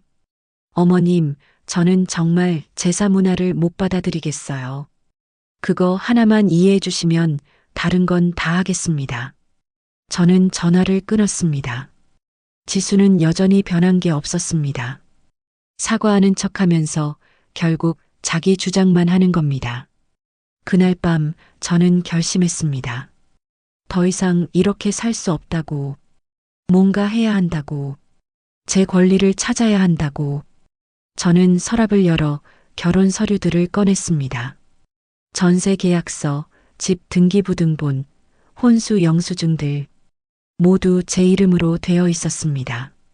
그래, 너희가 시댁을 이렇게 무시한다면 나도 방법이 있어. 시댁 돈도 시댁 집도 모두 되찾아올 거야. 저는 그날부터 계획을 세우기 시작했습니다. 조용히, 철저하게, 아들과 며느리가 알아채지 못하게. 그날 밤부터 저는 잠을 설쳤습니다. 침대에 누워서도 계속 생각했습니다. 이대로 당하고만 있을 수는 없다고. 뭔가 행동을 취해야 한다고. 하지만 어떻게 해야 할지 막막했습니다. 새벽 4시쯤 되어서야 저는 침대에서 일어났습니다. 더 이상 누워 있을 수가 없었습니다. 거실로 나와 불을 켰습니다. 그리고 책장 깊숙이 넣어뒀던 서류 상자를 꺼냈습니다. 상자 안에는 지난 몇 년간의 기록들이 고스란히 담겨 있었습니다. 아들의 결혼 준비부터 시작해서 혼수 영수증, 가전제품 구매 내역, 전세 계약서, 그리고 제일 중요한 집 등기부등본까지. 저는 하나하나 천천히 살펴봤습니다. 혼수 준비에 들어간 돈이 3천만 원, 가전제품과 가구에 2천만 원, 그리고 전세 보증금 2억 5천만 원, 총 3억 원이 넘는 돈이었습니다. 내가 평생 모은 돈이 이렇게 많았구나. 저는 쓴웃음을 지었습니다. 제 노후 자금 전부를 아들 결혼에 쏟아부었던 겁니다. 그때는 아깝지 않았습니다. 아들이 행복하면 된다고, 며느리가 고마워하니까 괜찮다고 생각했습니다. 하지만 이제는 달랐습니다. 그 고마움은 어디로 갔을까요? 며느리는 시댁을 무시하고 아들은 며느리 편만 들고 있습니다. 저는 특히 전세 계약서를 오래 들여다봤습니다. 명의는 분명히 제 이름이었습니다. 박영희. 아들이나 며느리 이름이 아닌 제 이름으로 된 계약서였습니다. 당시 부동산에서 이렇게 물었었죠. 어르신, 명의를 아드님 이름으로 하시겠어요? 어르신 명의로 하시겠어요? 저는 망설임 없이 대답했었습니다. 제 명의로 해주세요. 나중에 아들한테 증여하면 되니까. 그때는 언젠가 아들에게 증여하려고 제 명의로 해뒀던 겁니다. 하지만 이제는 생각이 바뀌었습니다. 증여? 내가 왜 증여를 해줘야 하지? 시댁을 이렇게 무시하는데? 저는 서류들을 천천히 정리했습니다. 그리고 계획을 세우기 시작했습니다. 감정적으로 행동하면 안 됩니다. 냉정하게, 철저하게 계획을 세워야 합니다. 먼저 저는 노트를 꺼내 적기 시작했습니다. 1. 진명의 확인 마이너스 내 이름으로 되어 있음. 2. 전세 계약 만료일 마이너스 3개월 후. 3. 아들에게 통보할 시기 마이너스. 4. 집 처분 방법 마이너스. 저는 한참을 고민했습니다. 어떻게 하는 게 좋을까? 아들에게 미리 말해줘야 할까? 아니면 일을 다 처리하고 나서 알려줘야 할까? 고민 끝에 저는 결정했습니다. 일을 먼저 처리하고 나중에 알려주기로. 미리 알려주면 아들이 말리려고 할 것이고 지수가 또 눈물 공세를 쓸 게 뻔했습니다. 다음 날 아침 저는 부동산에 전화를 걸었습니다. 오랫동안 알고 지내던 부동산 사장님이었습니다. 사장님, 저 박영희입니다. 아, 어르신. 오랜만이세요. 무슨 일이세요? 사장님, 혹시 지금 시간 되시면 제가 좀 방문해도 될까요? 상담할 게 있어서요. 그러세요. 언제든지 오세요. 저는 서둘러 옷을 갈아입고 부동산으로 향했습니다. 가는 내내 가슴이 두근거렸습니다. 정말로 이렇게 해도 되는 걸까? 하지만 저는 마음을 굳게 먹었습니다. 부동산에 도착하자 사장님이 반갑게 맞아주셨습니다. 어르신, 어서 오세요. 앉으세요. 무슨 일이신지 말씀해 보세요. 저는 천천히 말을 꺼냈습니다. 사장님, 제가 몇 년 전에 아들 결혼할 때 전세로 구한 집 있잖아요. 아, 그 집이요. 기억나죠? 제 명의로 계약하셨던. 네, 그 집을 처분하려고요. 사장님은 잠시 놀란 표정을 지었습니다. 어르신, 갑자기 왜요? 아드님이 거기 사시잖아요. 그게 사정이 있어서요. 아드님한테는 아직 말 안 했고요. 사장님은 제 표정을 살피더니 더 이상 묻지 않았습니다. 오랫동안 일해오신 분이라 눈치가 빠르셨습니다. 어르신, 그럼 집을 파실 건가요? 아니면 전세 계약을 해지하실 건가요? 전세 계약이 언제 끝나죠? 3개월 후면 만료되는 걸로 알고 있습니다. 그럼 계약 만료되면 갱신 안 하고 집을 비워달라고 할 수 있나요? 물론이죠. 어르신 명의니까 어르신 마음대로 하실 수 있습니다. 다만, 사장님이 말을 멈췄습니다. 다만 뭔가요? 아드님이 갑자기 집을 비우라고 하면 곤란해 하시지 않을까요?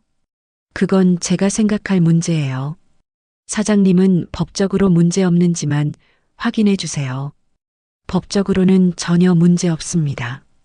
어르신 명의이시고 계약 만료 2개월 전에 통보만 하시면 됩니다. 그럼 다음 달 초에 통보하면 되겠네요. 네, 그렇습니다. 저는 부동산을 나왔습니다. 첫 번째 단계를 마쳤습니다. 이제 아들에게 통보할 시기만 정하면 됩니다. 집으로 돌아오는 길에 저는 마트에 들렀습니다. 장을 보다가 우연히 지수 친구를 만났습니다. 결혼식 때 봤던 지수 대학 동창이었습니다. 어머님, 안녕하세요. 어머, 지수 친구. 이름이 뭐였더라? 수진이요, 어머님. 지수 잘 지내죠? 응, 잘 지내지. 수지는 밝게 웃으며 말했습니다. 어머님, 지수가 요즘 어머님 얘기 많이 하던데요. 저는 깜짝 놀랐습니다. 그래, 무슨 얘기를? 수지는 잠시 망설이더니 말했습니다. 어머님, 제가 말해도 될지 모르겠는데, 지수가 시댁이 너무 부담스럽대요. 특히 제사나 명절 같은 거. 저는 순간 말문이 막혔습니다. 지수가 친구들한테 저를 불평하고 다닌다는 겁니까? 지수가 어머님을 싫어하는 건 아니에요. 근데 시댁 문화가 좀 힘들다고. 그래, 알았어. 고마워. 저는 더 이상 듣고 싶지 않아서 자리를 피했습니다. 집에 돌아와서 저는 한참을 멍하니 앉아 있었습니다. 지수가 친구들한테까지 나를 불평하고 다니는구나. 내가 뭘 그렇게 잘못했다고. 그날 저녁 저는 아들에게 전화를 걸었습니다. 재현아, 엄마야. 엄마, 왜? 너 다음 주 주말에 시간 있니? 글쎄, 왜? 엄마가 너한테 중요한 얘기가 있어서. 엄마, 또 지수 얘기야?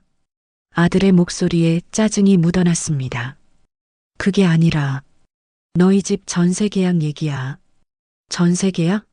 그게 왜? 전화로 할 얘기는 아니고 만나서 얘기하자. 엄마 바쁜데 그냥 전화로 해. 저는 한숨을 쉬었습니다. 재현아, 엄마가 너 만나자는데 그렇게 바쁘니? 엄마 미안한데 요즘 회사 일이 너무 많아서 다음 주는 힘들 것 같아. 그럼 언제 되는데? 글쎄, 다음 주? 알았어. 그럼 그때 보자. 저는 전화를 끊었습니다. 아들은 엄마를 만나는 것도 귀찮아하는 것 같았습니다. 며칠 후 저는 법무사 사무실을 찾았습니다. 정확한 법적 절차를 알아보기 위해서였습니다. 안녕하세요. 상담 예약한 박영희입니다. 아, 어르신. 어서 오세요. 앉으세요. 젊은 법무사가 친절하게 안내했습니다. 어떤 일로 오셨는지 말씀해 주세요. 저는 상황을 설명했습니다. 제 명의로 된 집에 아들 부부가 살고 있는데 계약 만료 후 집을 비워달라고 하고 싶다고. 법무사는 서류들을 확인하더니 말했습니다. 어르신, 법적으로는 전혀 문제가 없습니다. 집이 어르신 명의시고 전세 계약도 어르신이 하신 거니까요. 그럼 제가 아들에게 나가라고 할 수 있다는 거죠?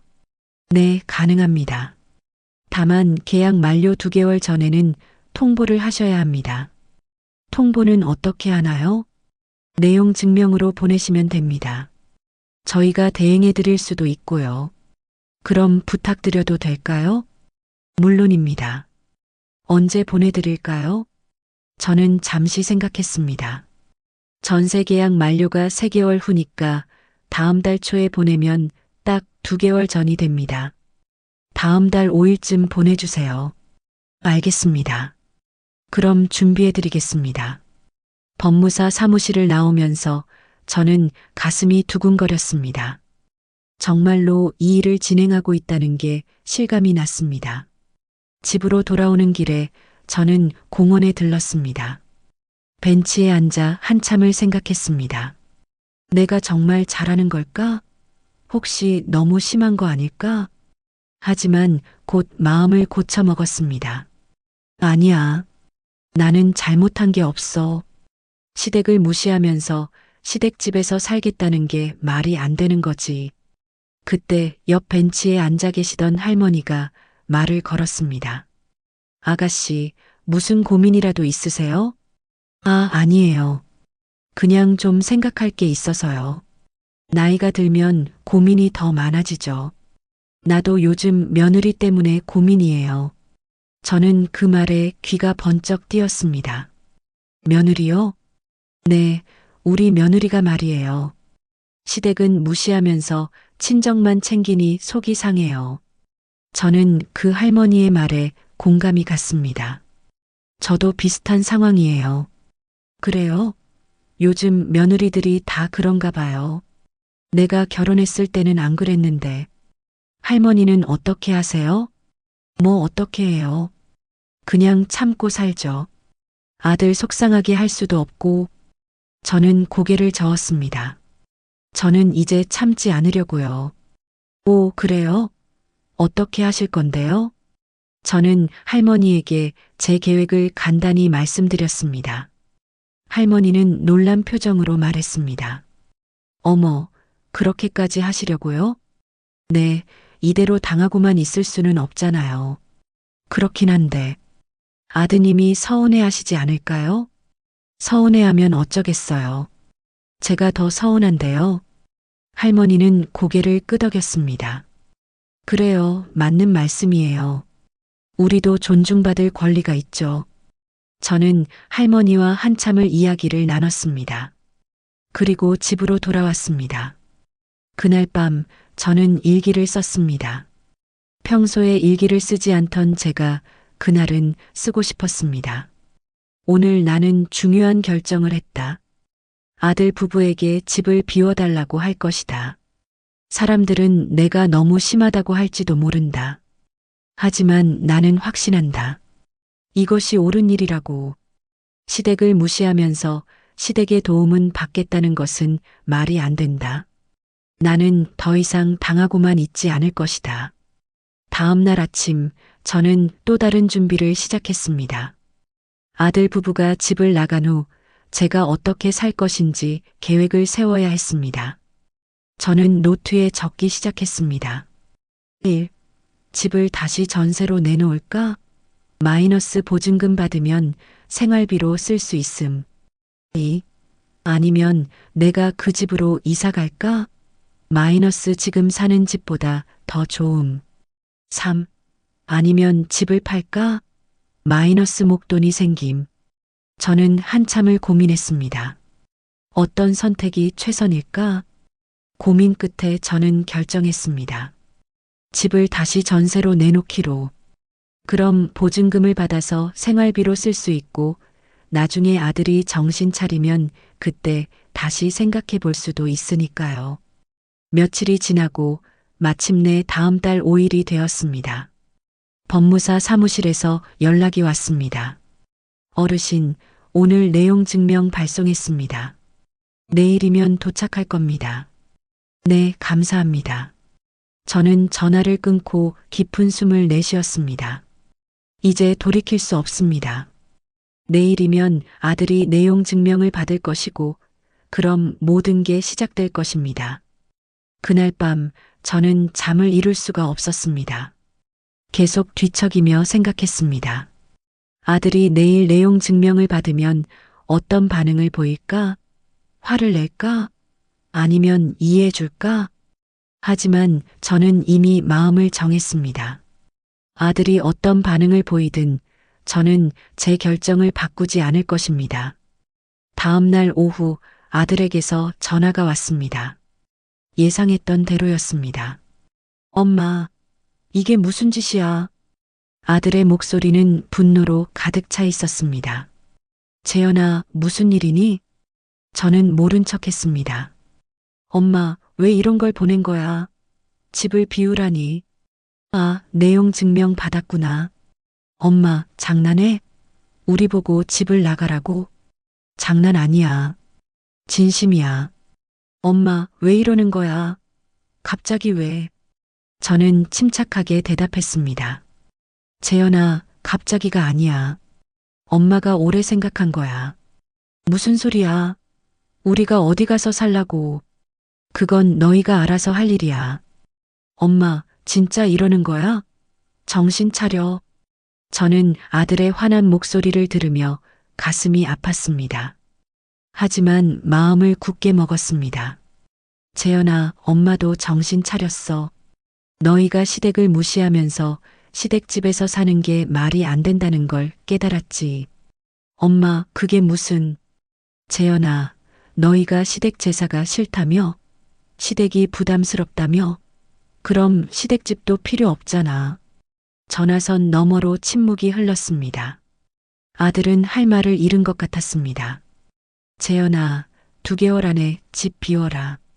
그게 엄마의 마지막 통보야. 저는 전화를 끊었습니다. 손이 떨렸습니다. 하지만 후회는 하지 않았습니다. 그날 저녁 지수에게서도 전화가 왔습니다. 어머님, 이게 대체 무슨 짓이세요? 지수는 울면서 소리쳤습니다. 어머님, 우리가 뭘 잘못했길래 이러세요?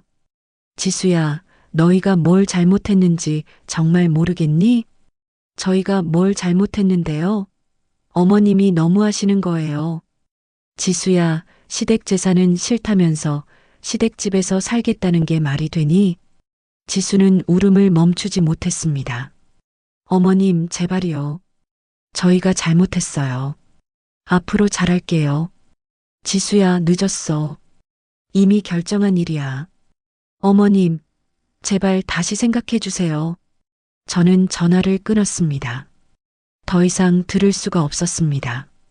그날 밤 저는 남편 영정 앞에 앉았습니다. 여보, 내가 잘한 걸까요? 아들한테 너무 심한 걸까요? 영정 속 남편은 조용히 웃고 있었습니다. 여보, 나는 이제 더 이상 참지 않을 거예요. 우리가 평생 모은 돈으로 마련한 집인데 시댁을 무시하는 사람들이 살 이유가 없잖아요. 저는 영정 앞에서 한참을 앉아 있었습니다. 그리고 마음을 다잡았습니다. 나는 잘하고 있어. 이것이 옳은 일이야. 내용 증명을 보낸 후 며칠 동안 저는 아들과 지수로부터 폭풍 같은 연락을 받았습니다. 전화, 문자, 카카오톡 메시지가 끊임없이 왔습니다. 엄마, 제발 다시 생각해줘. 어머님, 저희가 정말 잘못했어요. 기회를 한 번만 더 주세요. 엄마, 우리가 당장 어디 가서 살아? 하지만 저는 단호했습니다. 모든 연락에 똑같이 대답했습니다. 내 결정은 변하지 않아. 2개월 안에 집을 비워라. 일주일쯤 지나자 아들이 직접 찾아왔습니다. 저는 현관문을 열어줬습니다. 아들의 얼굴은 수척해 보였습니다. 엄마, 우리 좀 얘기하자. 들어와.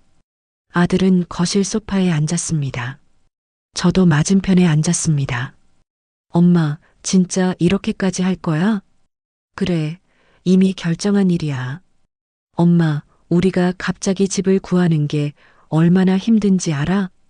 재현아, 그건 내가 알아서 할 일이야. 엄마는 이미 2개월 전에 통보했어. 아들은 한숨을 깊게 쉬었습니다. 엄마, 그럼 우리가 뭘 어떻게 하면 돼? 제사에 가면 돼? 그럼 이 결정을 철회해 줄 거야? 저는 고개를 저었습니다.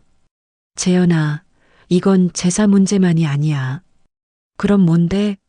너희가 시댁을 대하는 태도야. 필요할 때만 찾고 평소에는 무시하고. 그게 문제야. 엄마, 우리가 언제 엄마를 무시했어? 재현아, 너 정말 모르겠니? 엄마 생일에도 안 왔잖아. 명절에도 안 오고, 제사에도 안 오고. 그런데 집은 우리 돈으로 마련한 집에서 살고. 이게 말이 되니? 아들은 대답하지 못했습니다. 제 말이 맞았기 때문입니다. 재현아, 엄마가 평생 모은 돈 3억이 넘게 너희한테 쏟아부었어. 그런데 받은 건 뭐야? 무시와 상처뿐이야. 엄마, 우리가 정말 그랬어? 그래, 정말 그랬어. 아들은 한참을 침묵하다가 물었습니다. 엄마, 그럼 정말 방법이 없어? 우리가 앞으로 잘하면 안 돼? 재현아, 엄마는 이미 너무 많은 기회를 줬어. 그런데 너희는 계속 똑같았잖아. 엄마. 재현아, 이제 그만 가봐. 엄마도 힘들어. 아들은 일어섰습니다. 현관으로 향하다가 뒤돌아보며 말했습니다. 엄마도 나중에 후회할 거야. 후회는 내가 할 거야, 재현아. 아들이 나간 후 저는 한참을 소파에 앉아 있었습니다. 가슴이 아팠지만 결정을 바꿀 생각은 없었습니다. 2주가 더 지났습니다. 이제 계약 만료까지 1달 반 정도 남았습니다. 그런데 아들과 지수로부터 연락이 뚝 끊겼습니다. 뭐 하고 있는 걸까? 집을 구하고 있는 걸까? 저는 궁금했지만 먼저 연락하지 않았습니다. 제가 먼저 연락하면 또 마음이 약해질 것 같았습니다. 한 달쯤 지났을 때 부동산 사장님에게서 전화가 왔습니다. 어르신, 혹시 아드님이 이사 준비하고 계세요? 글쎄요, 잘 모르겠어요. 연락이 없어서요. 어르신, 그런데 제가 오늘 그 집 앞을 지나가다 봤는데 아직 이사 준비하는 것 같지 않더라고요. 저는 깜짝 놀랐습니다. 정말요? 이제 보름밖에 안 남았는데? 네, 그래서 제가 전화드렸어요. 혹시 아드님이 집을 안 비울 생각인 건 아닌지. 저는 불안해졌습니다. 설마 아들이 버티려고 하는 걸까? 다음 날 저는 직접 아들이 사는 집으로 갔습니다. 초인종을 눌렀습니다. 지수가 나왔습니다. 어머님, 지수야, 이사 준비는 하고 있니? 지수는 당황한 표정으로 대답했습니다. 그게 아직? 이제 2주밖에 안 남았는데? 어머님, 저희 사정도 좀 들어주세요. 집을 구하기가 정말 힘들어요. 그건 너희가 알아서 해야 할 일이야. 저는 집 안으로 들어갔습니다. 집 안을 둘러보니 정말로 이사 준비를 전혀 하지 않은 것 같았습니다. 지수야, 너희 정말 나갈 생각이 있는 거니? 지수는 눈물을 글썽이며 말했습니다. 어머님, 저희가 어디 가서 살아요. 보증금도 없고 월세 낼 돈도 없는데. 그럼 너희 친정에서 도와달라고 해봤니? 지수는 고개를 저었습니다. 저희 집도 형편이 안 좋아서. 저는 한숨을 쉬었습니다. 지수야, 그건 엄마가 알 바 아니야. 2주 안에 나가야 해. 어머님, 제발이요. 한 달만, 아니 2주만 더 주세요. 그 사이에 꼭 집 구할게요. 안 돼. 이미 다음 세입자가 정해졌어. 사실 저는 아직 다음 세입자를 구하지 않았습니다. 하지만 그렇게 말하면 아들 부부가 더 버틸 것 같았습니다. 어머님, 정말이세요? 그래, 정말이야. 그러니까 빨리 나가라. 저는 집을 나왔습니다. 돌아오는 길에 저는 생각했습니다. 이러다가 정말 강제로 집행해야 하는 건 아닐까? 다음 날 저는 다시 법무사를 찾아갔습니다. 어르신, 무슨 일이세요? 아들 부부가 집을 비우지 않으려고 하는 것 같아요. 어떻게 해야 하죠? 어르신, 계약 만료일이 지나도 안 나가면 강제 집행을 할 수 있습니다. 하지만 그건 시간이 좀 걸리고요. 그럼 어떻게 하죠? 일단 계약 만료일까지 기다려보세요. 그래도 안 나가면 그때 조치를 취하시면 됩니다. 저는 법무사 사무실을 나왔습니다. 그리고 결심했습니다. 계약 만료일에 정말로 안 나간다면 강제 집행이라도 할 각오를 했습니다. 마침내 계약 만료일 3일 전이 되었습니다. 아들에게서 전화가 왔습니다. 엄마, 나 재현이야. 무슨 일이니? 엄마, 우리 정말 나가야 해?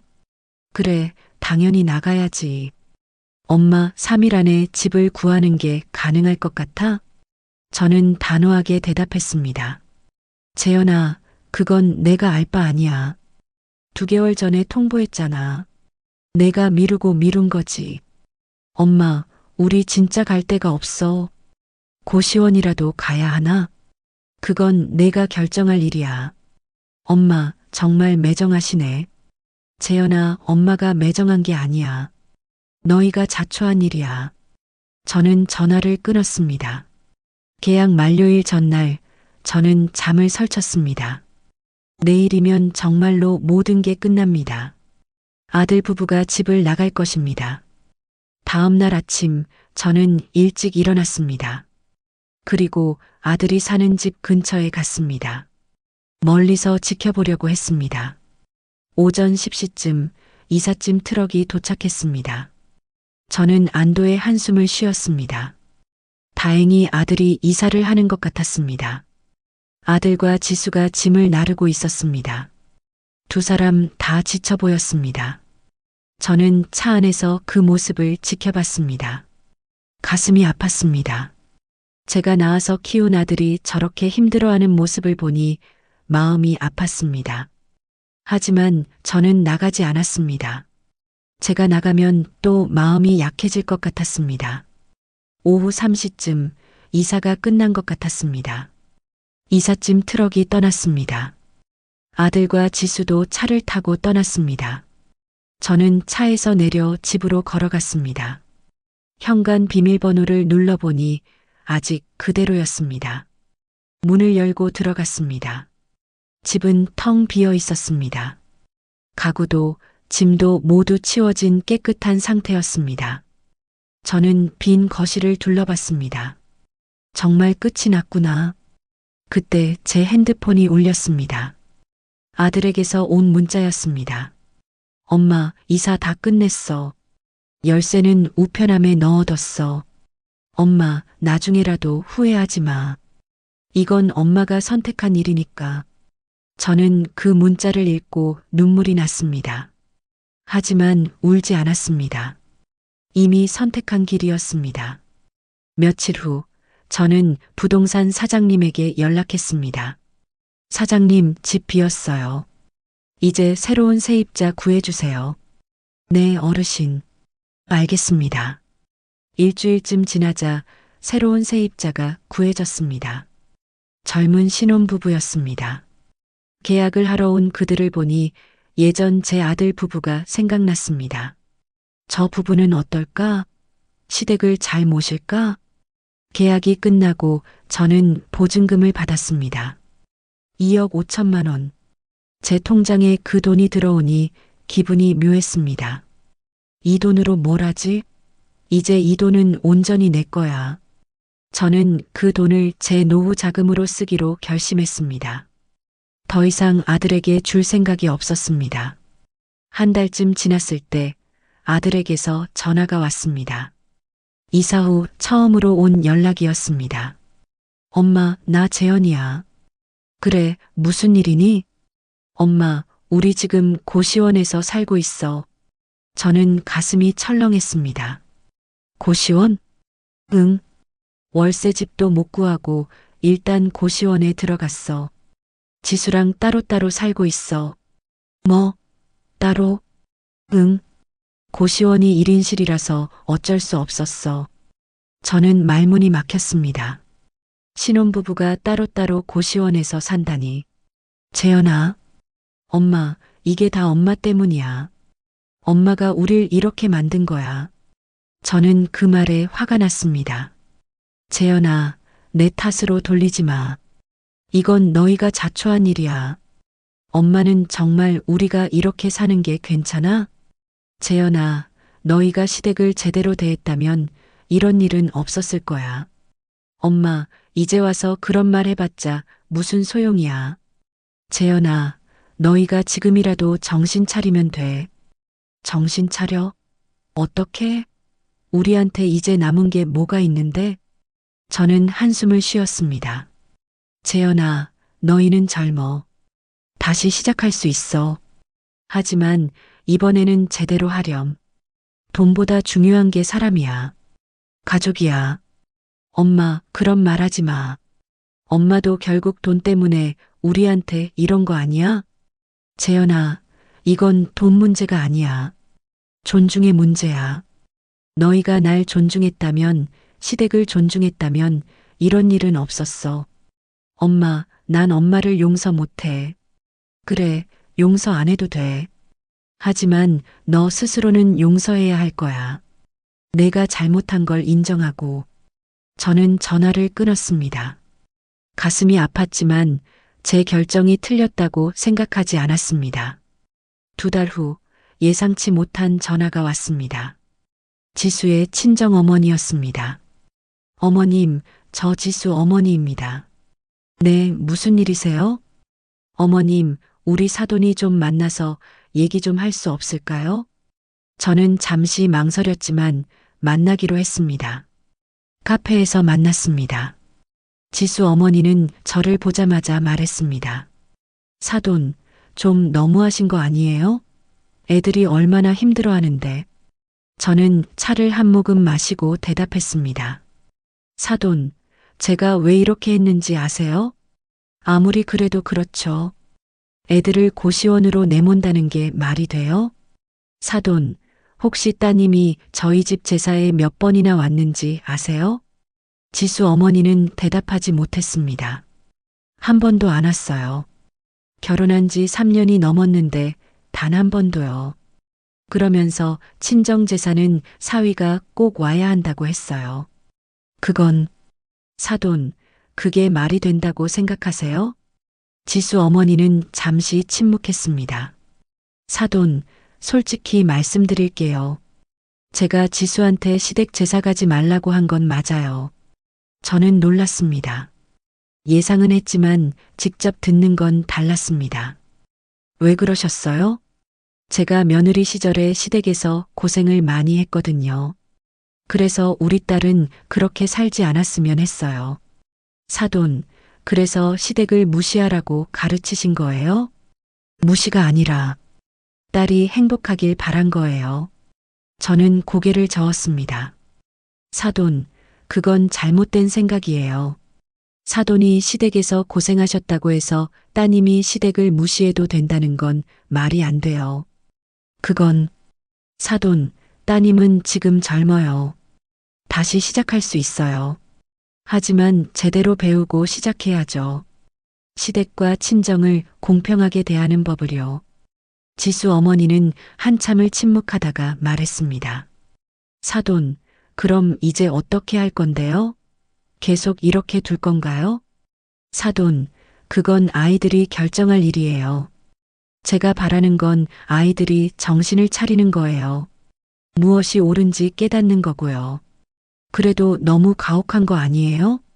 사돈, 제가 가혹한 게 아니에요. 현실이 가혹한 거죠. 시댁을 무시하면서 시댁의 도움을 받을 수는 없어요. 그날 대화는 그렇게 끝났습니다. 석 달이 지났을 때 아들에게서 다시 전화가 왔습니다. 엄마, 나 재현이야. 그래, 무슨 일이니? 엄마, 내가 잘못했어. 저는 깜짝 놀랐습니다. 아들이 처음으로 잘못을 인정한 겁니다. 재현아, 엄마, 내가 정말 잘못 생각했어. 지수도 이제 깨달았어. 우리가 너무 엄마를 당연하게 생각했던 것 같아. 재현아, 정말 그렇게 생각하니? 응, 엄마. 이 몇 달 동안 정말 힘들었어. 고시원에서 살면서 많이 생각했어. 우리가 엄마한테 얼마나 못됐는지. 저는 눈물이 났습니다. 재현아, 엄마는 너희가 그걸 깨닫길 바랐어. 엄마를 존중하고 시댁을 존중하는 법을 배우길. 엄마, 미안해. 정말 미안해. 재현아, 이제라도 깨달았으면 됐어. 엄마, 그런데 우리 다시 시작할 수 있을까? 저는 잠시 생각했습니다. 재현아, 엄마는 너희를 용서해. 하지만 집은 돌려줄 수 없어. 엄마, 그건 알아. 우리가 스스로 해결할게. 다만, 엄마랑 다시 가까워질 수 있을까? 재현아, 물론이야. 넌 내 아들이잖아. 저는 그날 밤 남편 영정 앞에 앉았습니다. 여보, 우리 아들이 정신을 차렸어요. 힘들었지만 잘한 것 같아요. 영정 속 남편은 조용히 웃고 있었습니다. 여보, 앞으로 우리 아들이 잘 살았으면 좋겠어요. 이번 일을 교훈 삼아서요. 그로부터 6개월이 지났습니다. 아들과 지수는 월세집을 구해 다시 함께 살기 시작했습니다. 그리고 놀랍게도 지수가 먼저 제게 연락했습니다. 어머님, 다음 주 아버님 제사 때 저희 꼭 갈게요. 저는 그 말을 듣고 눈물이 났습니다. 지수가 변한 겁니다. 제사 당일 아들과 지수가 함께 왔습니다. 지수는 정성스럽게 제사 준비를 도왔습니다. 어머님, 제가 이것 좀 도와드릴까요? 그래, 고마워 지수야. 제사를 마치고 우리는 함께 밥을 먹었습니다. 오랜만에 가족이 함께 모여 식사를 하니 행복했습니다. 어머님, 그동안 정말 죄송했어요. 제가 너무 철없었어요. 지수야, 이제라도 깨달았으면 됐어. 앞으로 잘하면 돼. 네, 어머님. 앞으로 잘할게요. 그날 밤 저는 일기를 썼습니다. 오늘 아들과 며느리가 제사에 왔다. 지수가 정성스럽게 도와줬다. 내가 내린 결정이 옳았다. 힘들었지만 아이들이 배웠다. 이제 우리 가족은 다시 시작할 수 있을 것 같다. 저는 펜을 내려놓고 창밖을 바라봤습니다. 하늘에는 별이 빛나고 있었습니다. 남편, 당신도 하늘에서 보고 계시죠? 우리 아들이 제대로 된 사람이 되어가고 있어요. 당신도 기뻐하실 거예요. 저는 조용히 미소 지었습니다. 앞으로의 날들이 기대되었습니다. 저는 지금도 가끔 생각합니다. 제가 너무 심했던 걸까요? 하지만 돌이켜보면 그 결정이 아니었다면 아들과 며느리는 평생 깨닫지 못했을 겁니다. 시댁의 소중함을, 가족의 의미를 말이죠. 여러분이라면 어떻게 하셨을까요? 며느리가 시댁 제사는 거부하면서 친정 제사에는 남편을 끌고 가겠다고 했을 때 그냥 참고 넘어가셨을까요? 아니면 저처럼 단호하게 선을 그으셨을까요? 어떤 분들은 제가 너무 가혹했다고 말씀하실 수도 있습니다. 하지만 저는 확신합니다. 때로는 사랑하는 사람에게 단호해야 할 때가 있다는 것을, 그것이 진짜 사랑이라는 것을요. 지금 이 이야기를 보시는 여러분, 혹시 비슷한 상황에 계신가요? 아니면 며느리 입장에서 혹은 아들 입장에서 공감이 가시나요? 댓글로 여러분의 생각을 들려주세요. 이 할머니 잘한 걸까요? 여러분이라면 어떻게 하셨을까요? 그리고 혹시 비슷한 경험이 있으시다면 그 이야기도 들려주세요. 여러분의 솔직한 의견이 궁금합니다.